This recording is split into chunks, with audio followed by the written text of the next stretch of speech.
right, so my name is Devon. I'm the vendor program director at Street Roots. So today we'll be going over some different techniques and some protocol and procedure that we use organization-wide that everybody can be able to use in order to try and de-escalate situations as good as possible. The more control that you have of yourself prior to intervening into a crisis situation, the easier it is to be responsive and to be calm. So if you can show them that you're taking good, calm, deep breaths, that can often help the escalated individual to mirror you, take good, calm, deep breaths as well, and potentially de-escalate them in that moment. Never stand straight over them and look them directly in the eye.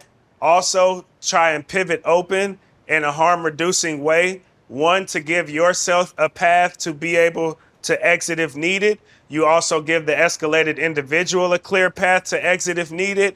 And lastly, try to have your palms open and your hands out to show that the individual that you aren't hiding or not in possession of any weapons that would lead to them being in defense mode. And you can also reassure that by communicating with them that you don't have any weapons, you're not here to hurt them, and that you're only here to respond and attempt to de-escalate them during a crisis situation. People's valuables as well as their body oftentimes is their home. In any instance, leave folks' belongings alone and allow them to be able to handle their own belongings whenever they are escalated. I'm Raven Drake, the Ambassador Program Manager. Trauma is a loss of power. And so trauma-informed communication is being able to speak to someone in such a way that it offers them back that control. A lot about trauma-informed communication is understanding how to talk to people in the height of their trauma.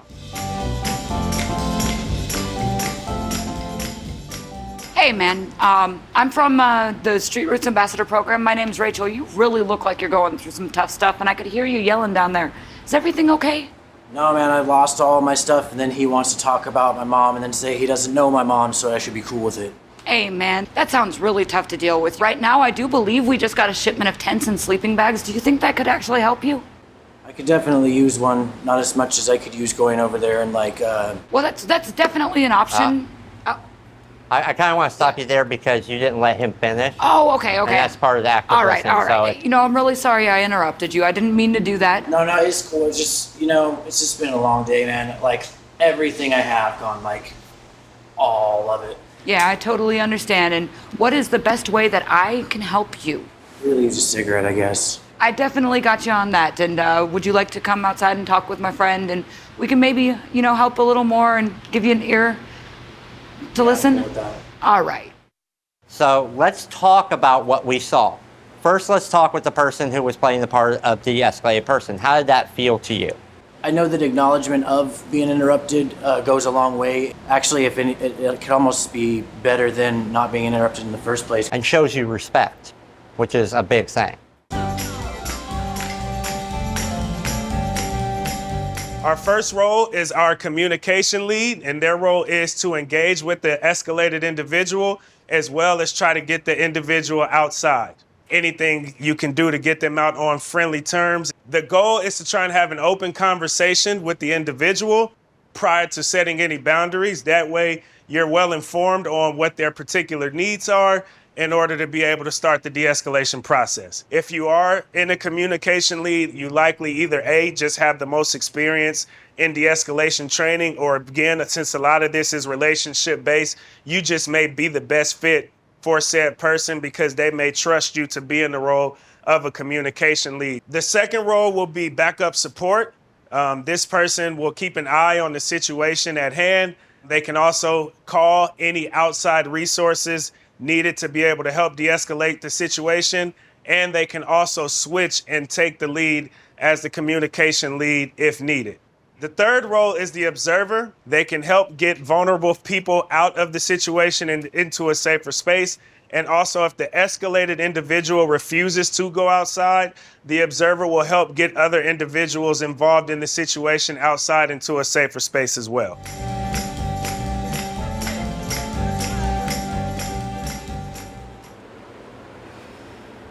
Hey man, is everything going okay? You seem a little down. Pissed. going Tired on? of people hating on me because I'm trans. That is just not right.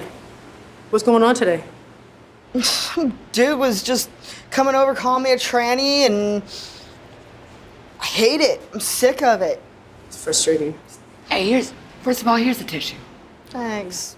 This is Rachel. My name is name's Sonia. Rachel. We're both with the Street Roots Ambassador Program. You know, I've got a cousin who's trans, and so she's dealt with this for a long time, and I've seen her go through all of that, and I know it's really tough. Is there anything I can do to help you? If the world would change, then it wouldn't be a problem. Is there anything realistic I can do for you? Well, I don't know. How You about smoke? I do smoke. I can give you a cigarette, and how about I give you a bus pass? I know a really pretty place out in here where you can be with nature and just sit by the waterfalls and the beach. Would you like to do that? I love the water. Yeah. Okay, so That'd be here's awesome. here's a bus pass, and why don't you come on and talk with me? Yeah. All right. Thanks. All right. So, first off, good job, all of you. Key point I want to throw out Yes? for you to be observant of is the word realistic. Is there something Okay. realistic I can do for you? Okay, I was okay, about okay. to say Because- I comments didn't on mean to that say one. that. Because in that moment, you're not validating that. What Okay. way I phrase it that might help Yeah. you is I totally understand that. Is there something in this moment I can help you with? How did the interaction of Rachel and you kind of tagging out feel? That Did it- felt great because I mean, it's somebody Did that had you my feel back really that supported? knew what was going on Yeah. with them. Well, and that's why we bring these up to each other when we debrief, because we learn by doing Yes, and we learn yes. by teaching each Yes. other. It is always a good thing for you and whoever is your support group and playing the roles to debrief and communicate on what happened and allowing yourselves to get centered and grounded as well, because you don't want to put yourself in a situation where you end up becoming escalated, because de-escalation can be traumatizing, not only for the escalated individuals, but for the people responding as well. You know, I really don't even give a fuck about life anymore, and why are you going to make me just leave? Like, sorry, don't mean to bother you. Just I needed to ask what has you so worked up and like. You know, I just lost my kids, and I really don't even care anymore. It sounds like it really sucks. Yeah, it really does. Can you even understand how bad this sucks? Personally, Do you have kids? I don't have kids, so, but I know how worked up my mom would be if anything happened to me. Do you speak with your mom? I speak with my mom at least once a week. I want to Okay. see her this weekend. Okay, but how do you know what I'm going through right now? How can you even make it better? Because right now I want to die. There's nothing that would help you out right now. Not that I can think of. I mean, we have some coffee inside, and I could give you a cigarette, and we could like talk about it out by the tree if you think that would. Yeah, okay. We can go talk, and I would love a cigarette, please. Absolutely. All right. I really like the way that went. You saw how Shaggy handled it in a very good way. I would have handled it much the same. I mean, he offered what he had and he empathized with her. He understood that she was going through something traumatic without saying, I know how you feel, which is a common mistake that is made. You guys definitely did the right thing, because I also wanted to show you, you know, sometimes no matter how much you're de-escalating the situation, that person is still going to be escalating.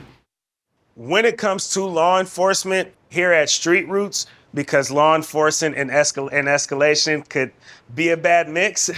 So you can call 911, but you could specifically ask for Portland Street Response, and Portland Street Response is very well trained and equipped to help de-escalate in those situations as well. Before going into de-escalation, ask yourself, should I intervene here? If the answer is yes, and you feel like you should intervene, make sure that you communicate with those around you to assign specific roles of the communication lead, the backup role, as well as the observer before intervening. When I approach someone who's out on the street and I want to talk to them, I assess the situation. Am I blocking them in, or am I actively standing open? A key thing with trauma-informed communication is understanding what we are verbally and non-verbally saying to people. Being willing to get eye level with someone, to talk calmly, take deep breaths, listen to what they're saying, paraphrase back. Are you starting to see how all these things link together?